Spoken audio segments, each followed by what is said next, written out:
இந்த கட்டடத்துல உட்கார்ந்திருக்கீங்க பாருங்க. You who are seated in this building. இந்த கட்டடமே ஒரு அதிசயம் தான். This building is a wonderful. அதிசயங்க இது. It is a wonder.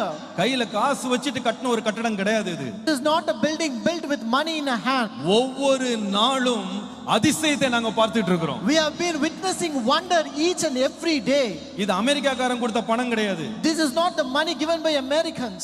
ஒரு வெள்ளைக்காரர் இங்க வந்ததும் இல்ல, ஒரு வெள்ளைக்காரட்ட போய் நாங்க நின்னதும் கிடையாது. No foreigner has come here and we have not gone to a foreigner for help. நான் தைரியமா இத சொல்லுவேன். I can tell this boldly. இத உலகம் முழுவதும் இன்னைக்கு பல ஆயிரம் பேர் லைவாக பார்த்துக்கிட்டு இருக்காங்க. And there are many people, many lakhs of people who are watching this online. தைரியமா நெஞ்ச நிமித்தி சொல்ல முடியும். I can say very boldly.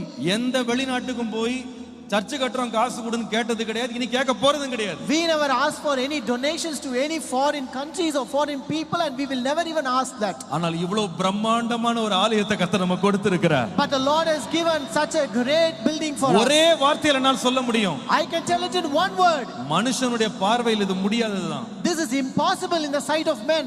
தேவனாலே எல்லாம் கூடும். But all things are possible. தேவனாலே எல்லாம் கூடும். All things are possible. தேவனாலே எல்லாம் கூடும். All things are possible by God. இந்த ஆலயத்தை கட்ட ஆரம்பிக்கும் போது எத்தனை பேர் சவால் விட்டாங்க தெரியுமா? You know, when we started building this church, you know how many people challenged at us. நீங்க எப்படிங்க கட்டுவீங்க? How can you build this? உங்களுக்கு எப்படி முடியும்? How can you do this? எப்படி நடக்கும்? How will this happen? என்ன வச்சிருக்கீங்க? What do you have? உங்களுக்கு என்ன வருமானம்? What is the income that you have? என்ன சேமிப்பு வச்சிருக்கீங்க? What is the savings that you have? கையில ஒண்ணுமே இல்லாம எப்படிங்க கட்டுவீங்க? How can you build this without anything in your hand? சில பேர் ரொம்ப ஞானிகள் நல்ல தேர்னவங்க சொன்னாங்க, விளையாட்டுத்தனமா செஞ்சு பிரச்சனைல மாட்டிக்கிடாதீங்க. People who are more expertized, they said don't get stuck in a problem with this. இதென்ன விளையாட்டு நினைச்சீங்களா? Do you think this is a sport? எத்தனை கோடி தேவை இதுக்கு? You know there are many crores to be invested. எங்க இருந்து வரும் உங்களுக்கு? Where will you get so many crores? எங்களுக்கு தைரியமா சொல்ல முடியும். But we can say boldly, எங்களுடைய உதவி தேவனிடத்திலிருந்து வந்திருக்கிறது. Our help came from the Lord. Hallelujah. Hallelujah. இன்றைக்கு இந்த இடத்துல ஆராதனை நடந்ததே ஒரு அதிசயம் தான். Here this service being conducted is also a wonder. போன வாரம் வரைக்கும் மேல கூற முடியல. Until last week the roof is not completed. இங்க உள்ள வந்து அந்த கோலத்தை பார்த்துட்டு இருக்கிற இடத்தை பார்த்து எனக்கு சர்ச்சில் இங்க ஆராதனை நடத்தலாம்னு சொல்றதுக்கு தைரியம் வரல.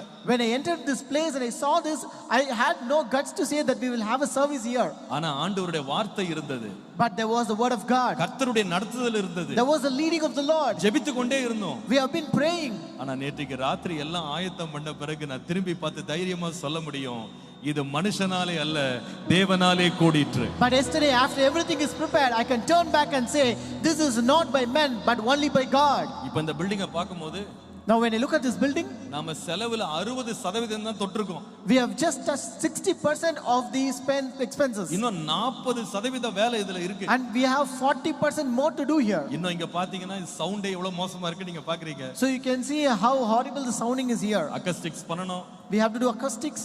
மேல ஏசி பண்ணனும். We have to do air conditioning. இங்க செவுரெல்லாம் பூசவே இல்ல. And this walls are not done. வெளியில எல்லாம் இன்னும் தரை போடவே இல்ல. And we have not put the floorings also. ஒரே ஒரு ஃப்ளோர்ல தான் டாய்லெட் முடிச்சிருக்கோம். So only one floor toilet is over. இதுக்கு பின்னால இருக்க அறைகள் ஒண்ணுமே முடிக்கல. And the rooms behind are not yet completed. சதுர உள்ள வந்து பார்த்தா இது இனி எப்படி நடக்கும் எப்படி நடக்கும் எப்படி நடக்கும் இப்படி தான் பயம் உள்ள வருது. But when I come and see here, I have a fear inside. How will this happen? How will this happen? எங்க முகத்தை கண்ணாடியில பார்த்தா எப்படி நடக்கும்னு தான் தோணுது. When we look at our face on the mirror, how this will happen will come there. ஆனா வானத்தை அண்ணாந்து பார்ப்போமானால், But when you look unto the Lord, தேவனால் எல்லாம் கூடும். everything is possible by God. விசுவாசிக்கிறவங்க கரங்களை தட்டி நன்றி சொல்லுங்க. All who believe this, clap your hands. Hallelujah. Hallelujah. இந்த கட்டடத்துக்கு செய்தவர், the Lord who did for this இந்த building, சபைக்கு செய்து கொண்டிருக்கிறவர், the Lord who is doing for this church, உங்களுடைய வாழ்க்கையிலும் செய்வார். He will do it in your life உங்க as well. வாழ்க்கையில் ஆண்டவர் செய்வார். The Lord will do it in your life. தேவனால் செய்ய முடியாத காரியம் என்று ஒன்றுமே இல்லை. There is nothing impossible by God. உங்க இயலாமையில் அவரை நோக்கி பாருங்க. Look unto the Lord in your inability. இயேசுவே எனக்கு உதவி செய்யும்னு கேளுங்க. Ask Jesus, help me.